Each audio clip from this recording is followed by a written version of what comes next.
За Гоце Делчев се испеани и објавени некаде околу 300 македонски народни песни и со тој број Гоце е секако најопеаниот јунак од илинденскиот период. Во вкупното народно творештво, во борбената поезија секако повеќе опеан ликот на Марко Крале, но во револуционерната песна, во илинденскиот циклус, Гоце Делчев стои на прво место. Се поставува прашањето зошто народот толку пеел за Гоцето. Прво треба да се знае дека народот пеел за оние јунаци што биле меѓу народот, што го храбреле, што му влевале надеж за слобода, а Гоце бил секогаш меѓу народот. И затоа уште за време на животот за него се пееле песни и се раскажувале легенди. Еден негов другар и соборец Андон Ќосето има речено дека Гоце никогаш не кажал лош збор. Ќосето вели, како мене и како вас ќе се родат и други јунаци, стотици и десетици, но како Гоце нема да се роди друг јунак. Секако затоа што Гоце со својата популарност, со својата добрина, со својата хуманост оставил впечаток секадеш каде што ќе се појавил.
Познато е дека Гоце Делчев бил жесток противник на мешањето од страна во револуционерното движење. Тој велел да ја чуваме чистотата на револуционерното движење и на организацијата. Врховниот комитет од Софија бил тој што се обидувал постојано да се меша во револуционерната борба и во раководењето со борбата, на што Гоце жестоко се спротивставувал. Кога го убедувале врховистите дека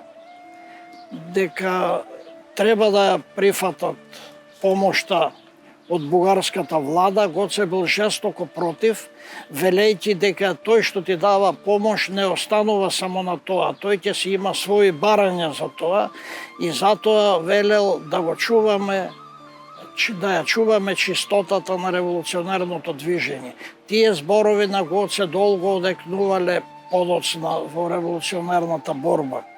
Имаме сведоштва, да речеме, дека од Врховниот комитет постојано инсистирале да ја преземат да го преземат раководењето со револуционерната организација. Гоце се спротивставувал на тоа.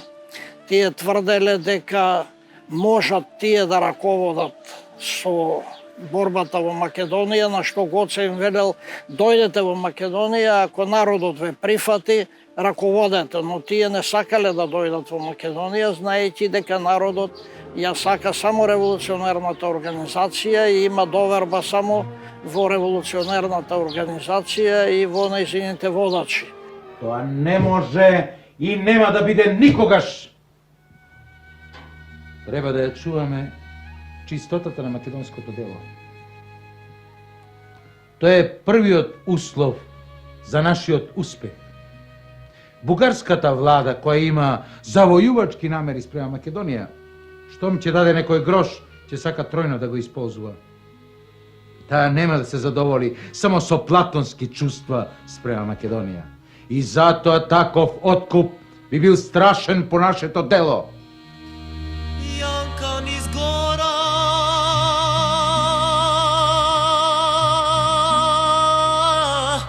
врвеше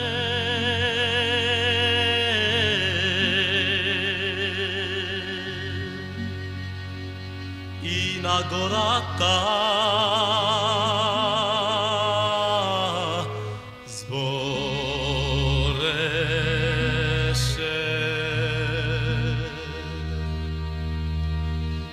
на гората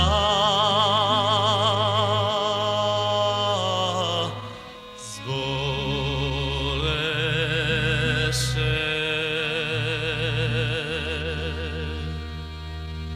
Гороле горо,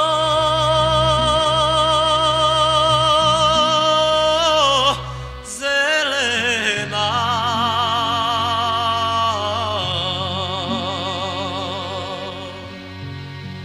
имаш ли вода студена?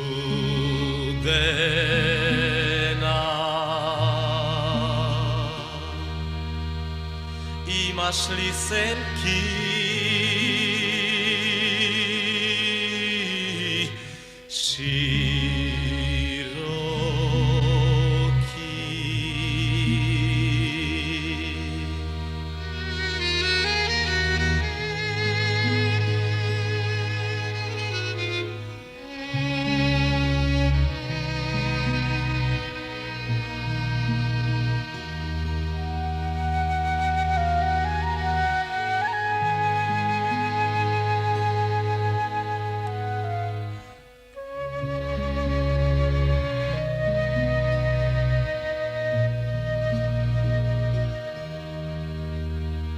ako bi gora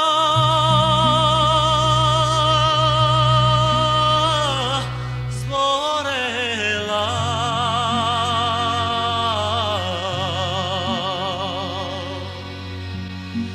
ne bi ja kleti gazele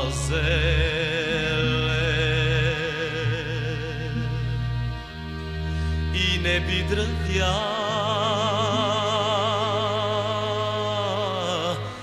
venele.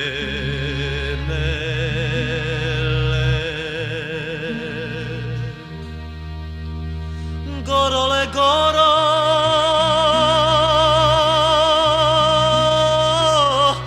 ubava,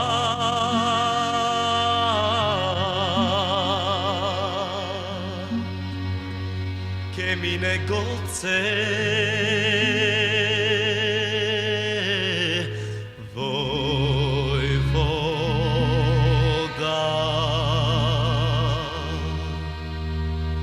so svoja verna družina.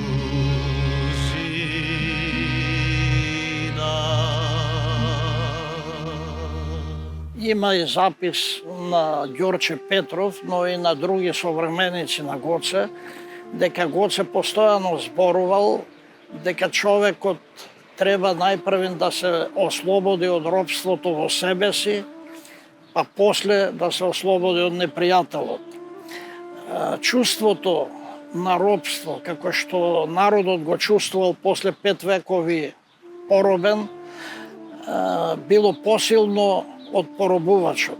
Ние имаме случаи, да речеме Толе Паша, кога неговите родители му велеле што робови сме се родиле, робови ќе си умреме. Тој се спротиставувал, велел ако сме се родили робови, не мора робови да умреме. Така и Гоце Делчев ги убедувал луѓето дека робството треба да престанат да се чувствуваат како робови. И кога бил учител во Штипско Ново село, за еден бадник ги повел децата по куќите, тропале по вратите и Гоце викал: разбудете се, народе, време е да се разбудиме. Тоа се однесува токму на тоа будење од робството. И тоа се чувствува и во народните песни. Гоце секаде, во песните за Гоце, но и другите јунаци од илинденскиот период се истакнува дека свеста за револуционерна борба и свеста за ослободување треба да биде посилна од се, дека дојдено е време да се победи робството и да се ослободи народот.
Современиците на Гоце Делчев во своите спомени сведочат дека Гоце бил и хуманист, но и терорист.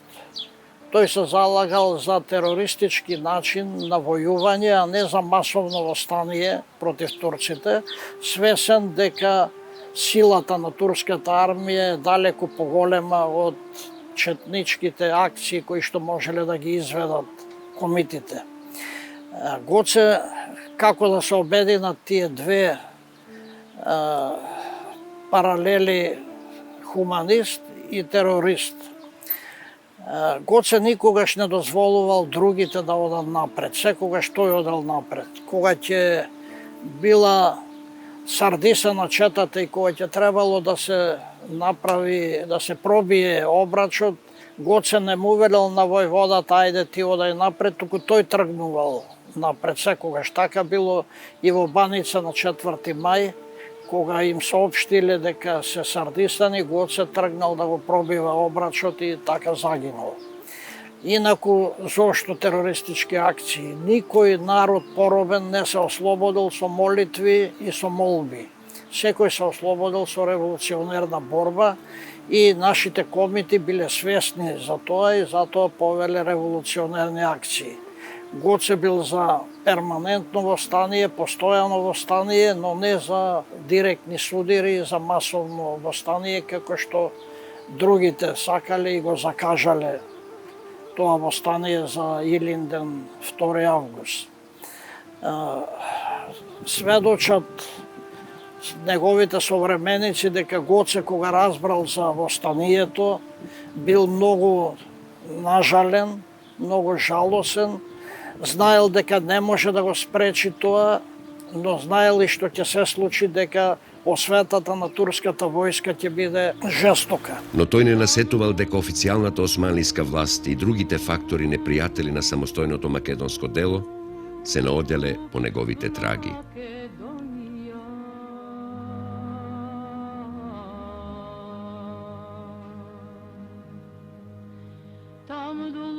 На 3. мај 1903 година Гоце Делчев со својата чета пристигнал во селото Баница во близината на Сер.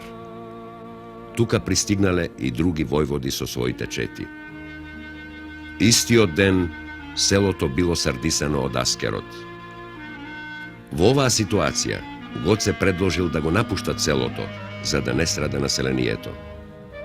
Но во тој последен поход, во неговата последна битка, не можејќи да најде излез, се решил на херојски отпор.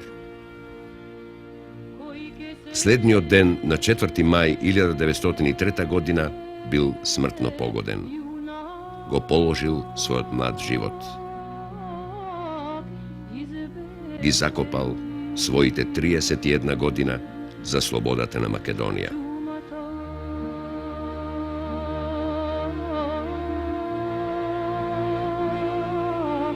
Da ja propadi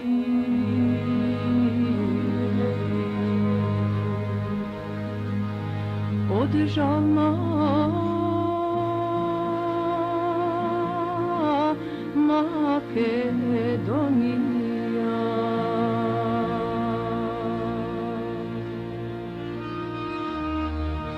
Тоа финале на храбриот последен чин ги потресол неговите најблиски соработници. Неговиот најверен другар, социјалистот Димо Хаџидимов, учесник во оваа последна драма, запишал: 15 сати турците не смеа од нашите куршуми да се приближат до нашите убиени.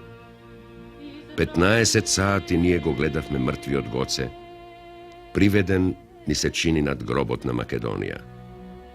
И 15 сати ни се кинеа срцата.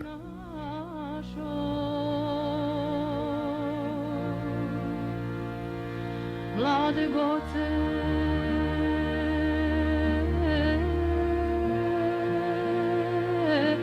Delčev.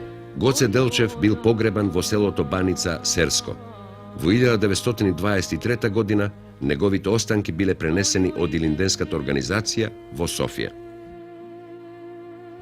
Во 1946 година тие се пренесени во слободната македонска татковина. Секогаш се грижел повеќе за другите, отколку за себе си. Тој велел, чувајте се, вие ќе му требате на народот, како да тој немало да му треба на народот.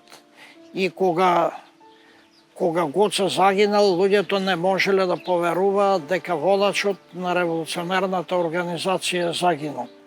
Еден учител во Велес во своите спомени сведочи дека вели едно пролетно утро, 1903 година, седевме во училиштето во Велес, кога дојде возот и донесе весници. Кога отворивме весникот, првото што видовме, со голем наслов пишуваше убиен водачот на Македонската револуционерна организација. Ние не верувавме, вели, бидејќи знаевме колку народот го сакаше и го чуваше. но според деталниот опис на борбата се покажа дека сепак тоа било точно. Народот долго жалел за својот водач и затоа му испеал толку песни, го увековечил, уште пред историчарите да го вреднува неговото дело, народот му подигнал споменик, а тоа е народната песна. На Гоцевата смрт изразита важност му дали и странските дипломати, а видно е коментирал и странскиот и југословенскиот печат.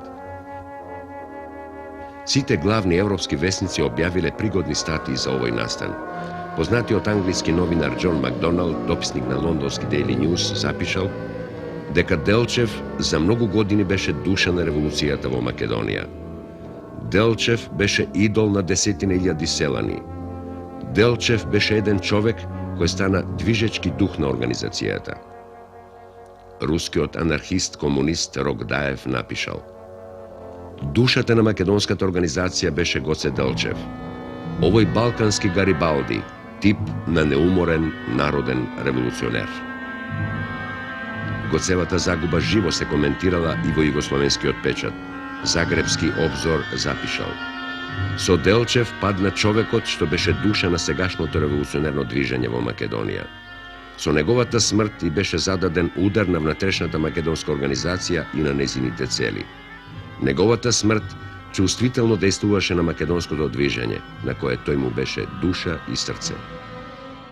Современиците сведочат дека Гоце Делчев имал способност да ги обедини сите струи во организацијата. Во организацијата имало и богати и сиромаси, имало и социјалисти и револуционери од различни провиниенции, но Гоце бил тој што можел да ги обедини. Никој како него тоа не можел да го направи и затоа долги години после тоа духот на Гоцета ги обединувал тие струи во организацијата. Таа мисла на Гоце да ја чуваме чистотата на организацијата долго време била актуелна во македонската револуционерна организација и Гоце бил пример што се следел во текот на сите идни времења ослободителни борби на македонскиот народ.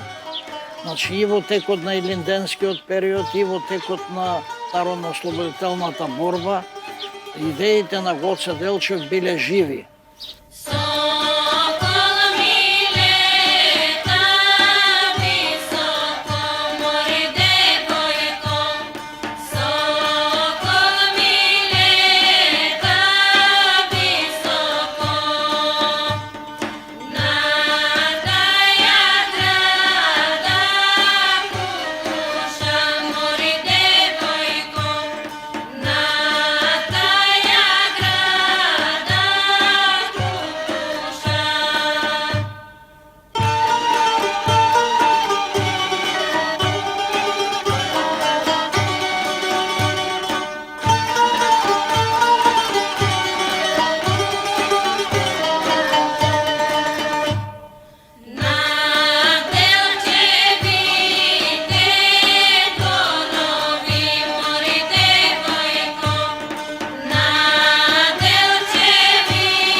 Ако земеме предвид дека Гоце бил најпопуларна личност во македонското револуционерно движење, ако имаме предвид дека само за 10 години на револуционерната сцена тој толку постигнал да го обедини народот, значи она што е најзначајно и што остава впечаток е токму тоа обединување на народот. Гоце имал звезда, што вика народот, или сега што велиме ние, бил човек со харизма, секаде каде што ќе пристигнал, народот се собирал, му верувал, го доживувал како втор крстител. Тоа не може секој да го постигне. Со пропаганда тоа не се постигнува. Тоа се постигнува со искрен однос кон делото и кон народот. Не случајно по загинувањето на Гоце и првите партизански одреди, и печатници, и по ослободувањето најзначајните институции, улици, плоштади и така натаму, сето тоа било именувано по името на Гоце Делчев како едно признание кон големиот јунак. Ми се чини дека денеска, кај нас денес не е доволно вреднувано делото на Гоце Делчев, не е ни познато доволно, и дека колку минува времето се повеќе го забораваме отколку што го проучуваме и го откриваме. Гоце Делчев заслужи многу повеќе со своето дело, со живото што го даде за татковината. Ајде жалај ме,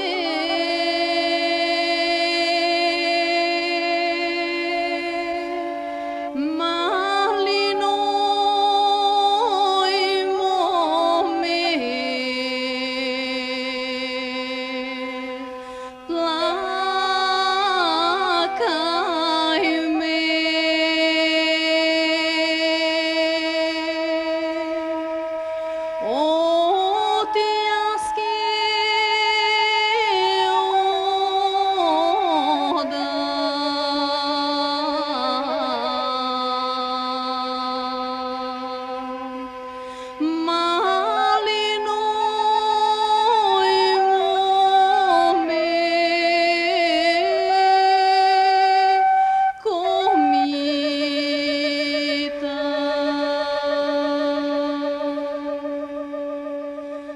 Според кажувањето на самата Васка Илиева, но и според некои други сведоштва, таа е автор на околу 150 до 200 песни. Денес малку кој знае дека некои од овие песни познати како народни, всушност се нејзини песни, а што нејзиното име не стои на нив, се должи на тоа што во тоа време македонската радиотелевизија со продукцијата не снима авторски песни и таа мораше, како и некои други автори, да ги практично да ги подметнува песните како народни. Познати е примерот и со Ајри Демировски од Битола, кој што е автор на голем број 20-тина од овие најпопуларните песни. Од доста лично Брестојно е песната за Таки Даскалов, Болен лежи млад Стојан, за кого ти цути дамо лицето и така натаму. Тој имаше кажување каде што вели, кога одел во радио Битола да ги понуди песните, велел дека се народни, дека ги слушал од дедо му, од некои други роднини и така ги прифаќале. Ако речал дека се мои, ги одбивале. Така и Васка Илиева самата тврдеше колку песни не ја дозволувале да ги снима како народни, па откако ќе ги испеела по турнеите или за грамофонски плочи во Белград или Загреб, потоа како народни се пееле, се репродуцирале во Македонија. Кога песна станува народна? Песната станува народна кога ќе се изгуби авторот. Кога луѓето ќе ја пеат, а не знаат дека таа има автор. така и песните на Васка, Судбо моја судбино, песната на 4. мај Гоце загина и многу други песни се пеат како народни песни, иако таа е автор. Малку се песните што се колективно настанати, на слави, на некоја земјоделска работа или некои други празнични свечености. Луѓето запевале и испевале некои песни, но тоа сосема мало. Сите песни имаат автор и тогаш кога авторот ќе се заборави, кога ќе почне народот да ја пее и да создава варијанти на песната, тогаш песната е вистински народна песна. Кога падна на пирина, ранен јане сандански, долетеа три сокола и на јане згореја. Ајде јане со нас појди, ние леке најди ме. Мајка Македонија, за таков јунак леке најде.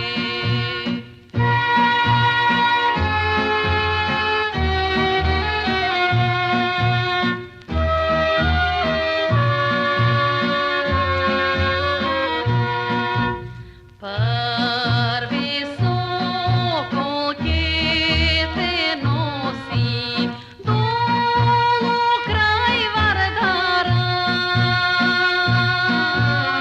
Втори сокол ќе те носи дур на белото море. Трети сокол ќе те носи горе Пирин планина. Белкин ти ќе оздравиш, Македонија да ослободиш.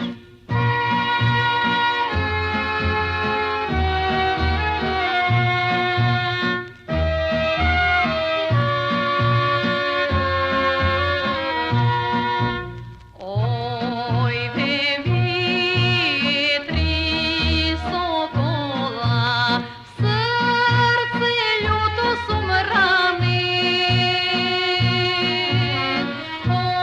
Остајте ме тук да умрам, лек ме не лекува.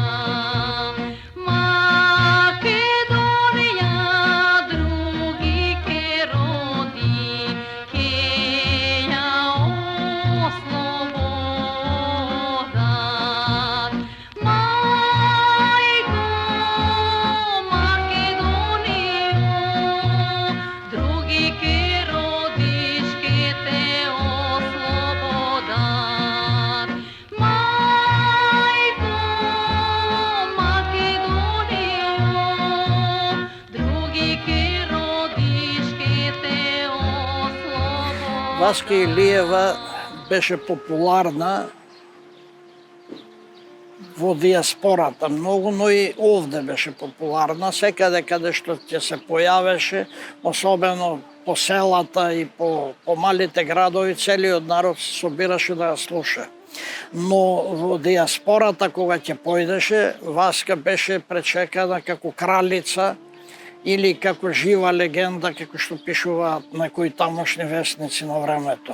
Луѓето биле жедни и желни да слушнат македонската песна, а Васка на најдобар можен начин им ја пренесувала македонската песна, им ги пренесувала македонските состојби и многумина имаат речено дека со својата Песната вршела своевидна мисија меѓу македонците во светот и таа самата вели дека со песна можеме да ги обединиме македонците од цел свет.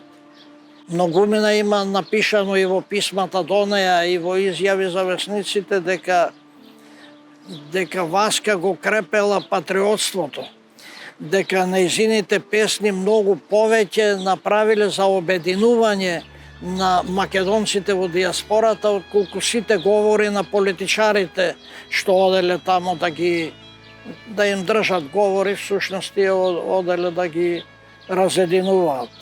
Песната на Васка ги соединувала, им влевала дух, им влевала верба во иднината на Македонија.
Некои писма се испраќани без адреса, стои само Васка Илиева, Македонија.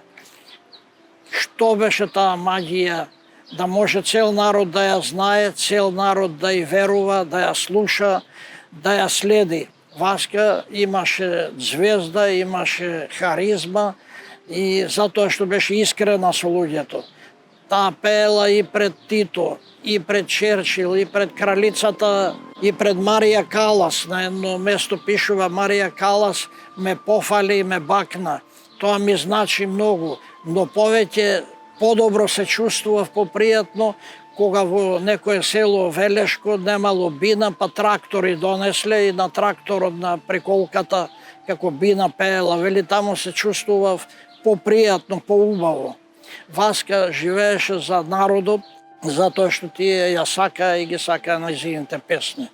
И Васка пееше до последно, таа постојано зборуваше, тоа го има и во изјавите за весници, ќе живеам додека пеам, или ќе пеам додека живеам, и навистина пееше додека беше жива, зашто на 4 мај 2001 година таа, спремајќи се да иде во нашава телевизија и да пее за Гоце Делчев, починала подготвувајќи се.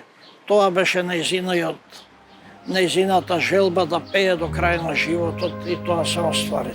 Кој што ме чуе да пеам, тој мисли така, јас немам.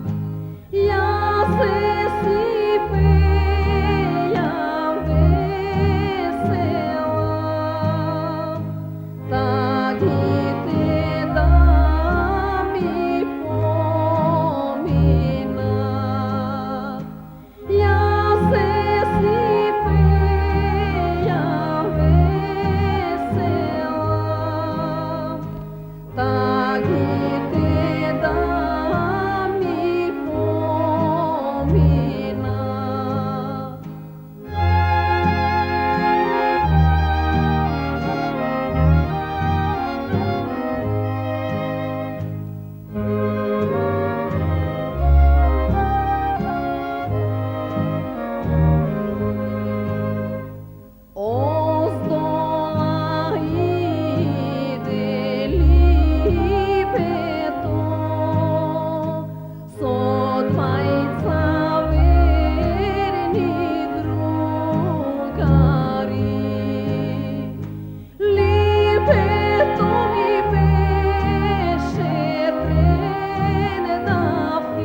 Васка многу даде за својата татковина за Македонија. Последниот концерт што беше 2000-та година во Универзална сала, што го организираше тогашната фондација Благовестие со културно-просветната заедница на град Скопје и македонската телевизија. Васка пееше болна. Пееше болна, меѓутоа половината и повеќе од половината песни ги испеа во живо. Најголемо возбудување беше кога доби букет цвеќе од председателот Борис Трајковски. Извика: доживеа тетка Васка да добие цвеќе од председателот. Тоа беше затоа што претходно била маргинализирана, била буквално речено малтретирана. Испеа над 1000 песни на плочи, касети. И што доби од тоа? Не доби ништо, не доби ни пензија. Пензија земаше на минимална пензија од тие 10 години што била во Белградската естрада. Во еден разговор има речено: на Македонија се и дадов, а доживеав пензија од Србија да добија. А тврдеше дека не испеала ниту една српска песна. И во Белград кога работела во естрадата, и на турнеи кога одела со српските музички состави, не испеав ни една песна српска, вели. Секогаш пеев македонски песни. Народот ја сакаше, но институциите ја маргинализира. Мислам дека на Васка требаше се направи еден споменик, голем споменик, да можат сите да ја видат, зашто таа ги обединуваше сите македонци каде и да се во светот. За сите оние што ја сакаат Македонија, дело што е вистински споменик на народната култура, и ние треба да знаеме тоа, да го цениме и да го почитуваме, зашто некои изведби на песните, како имала мајка, имала што кучиња лајат, сестра кани брата на вечера, земја македонска, не може друг да ги испее како што ги пееше Васка Илиева.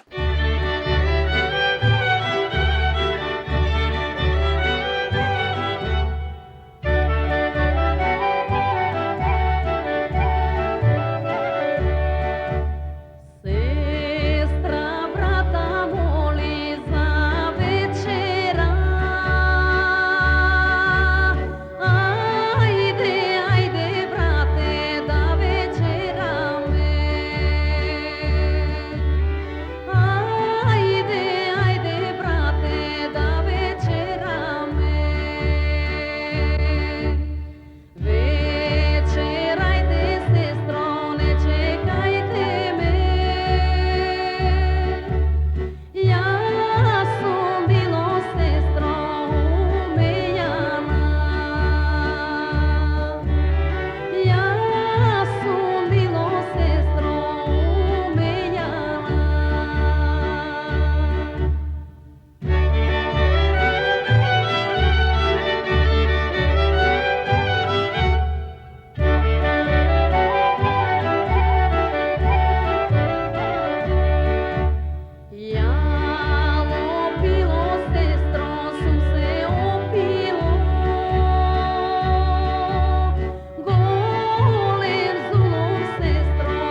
тие песни што таа ги пишуваше и ја опишуваше судбината, својата судбина и судбината на македонскиот човек. Таа одеше кон тоа да биде што поверно прикажана таа судбина, таа состојба. Познато е дека песните од постар датум претрпувале измени и сосема малку личат на првообразецот, затоа што на интерпретаторите, на пеачите, повеќе им бил важен естетскиот момент од фактографскиот. Васка, песните на Васка се создадени релативно во најново време и затоа кај нив е толку застапен токму тој фактографски момент, она што таа сметаше дека треба да го каже низ песната. Таа сметаше дека некои работи треба да ги каже низ песна. Во Австралија, додека живеела кај некои луѓе од селото Буф, Егејска Македонија, напишала песна за селото Буф. Фабриката која што вработувала неколку илјади македонци во Австралија, напишала песна за таа фабрика. Таа сметаше дека се што е позначајно треба да се овековечи во песна. И затоа нејзините песни се такви, верни на времето во кое што се создадени. Не плачи, стано мори, не жали, не рони солзи, мори крвави, не груби лице, мори цар, вено не топи сајче, мори срмено, скапо ти е сајче, мори платено, Стамбула града е предено.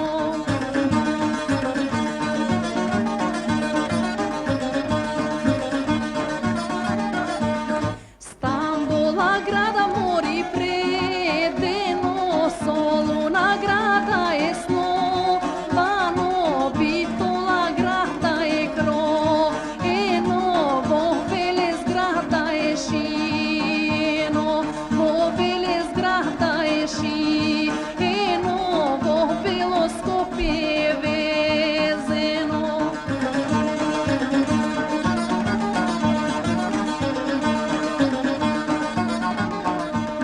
Додека се сајче мори на везе, еден товар игли се скршија, еден товар конци се свршија, додека се сајчето на везе, како на небото мори звездите, така на сајчето мори шарките.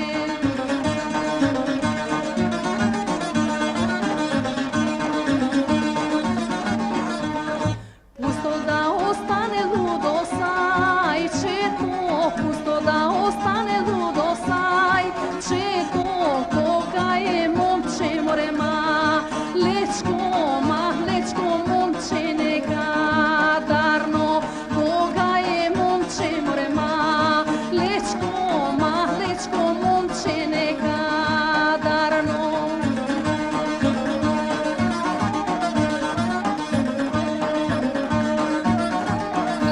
Често пати се прашуваме што може песната, што може да направи песната. Имаме доволно сведоштва дека песната создавала атмосфера, мобилизирала, дека песната создавала вечност.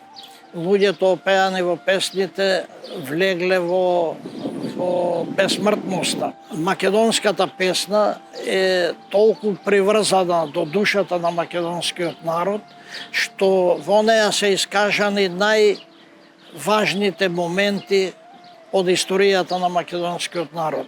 Така и песната на Васка Илиева многу кажува за оној што знае да го прочита, да го почувствува тоа.